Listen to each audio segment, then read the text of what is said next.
ৰাজ্যত অব্যাহত আছে বন্যহস্তীৰ তাণ্ডৱ। নিশা হোৱাৰ লগে লগেই চলে বনৰীয়া হাতীৰ তাণ্ডৱ।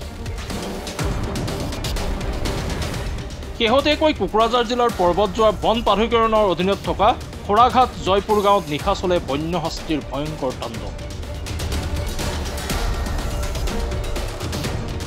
ৰাইজৰ অভিযোগ কাণ সাৰ নাই বন বিভাগ তথা BTR চৰকাৰ। নিতৌ শ বিঘাৰ কৃষিভূমি তথা বাসগৃহৰ বিভিন্ন ধৰণৰ শাক পাচলি নষ্ট কৰে বন্যহস্তী। উল্লেখ্য যে বনৰীয়া হাতীৰ জাকটোৱে দীৰ্ঘদিনৰ পৰাই চলাই আহিছে অঞ্চলটোত ভয়ংকৰ তাণ্ডৱ। বন্যহস্তীৰ তাণ্ডৱত অতিষ্ঠ হৈছে সাধাৰণ জনতা।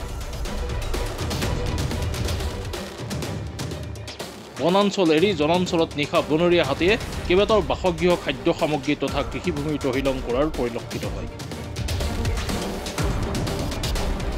তাৰ পাছতো পৰ্বতজোৱাৰ বন সংমণ্ডলৰ বিষয়া কৰ্মচাৰীয়ে কোনো ধৰণৰ পদক্ষেপ হাতত নোলোৱাৰ অভিযোগ তুলিছে এইসকল ভুক্তভোগী ৰাইজে।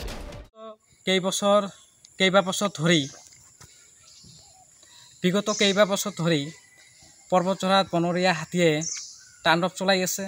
যোৱা নিশা জালাবিলা VCDCৰ অন্তৰ্গত জয়পুৰ ৩য় খণ্ড গাঁৱত ৫-৬টা হাতীয়ে খেতি পথাৰ নষ্ট কৰাৰ লগতে সা সম্পত্তি বিনষ্ট কৰে।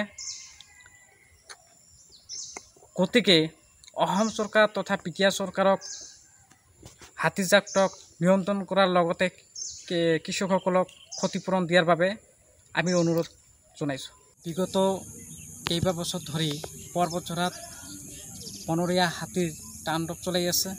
জালাবিলা VCDCৰ অন্তৰ্গত জয়পুৰ ৩য় খণ্ড গাঁৱত ৫-৬টা হাতী আহি খেতি নষ্ট কৰিছে। আমি ৰাইজে যেনে তেনে হাতীজাকটোক খেতি পঠুৱাবলৈ সক্ষম হৈছোঁ। বন বিভাগক খবৰ দিয়াৰ পিছতো বন বিভাগে উপস্থিত হোৱা নাছিল। গতিকে আমি অসম চৰকাৰ তথা BTR চৰকাৰক হাতীজাকটোক নিয়ন্ত্ৰণ কৰাৰ লগতে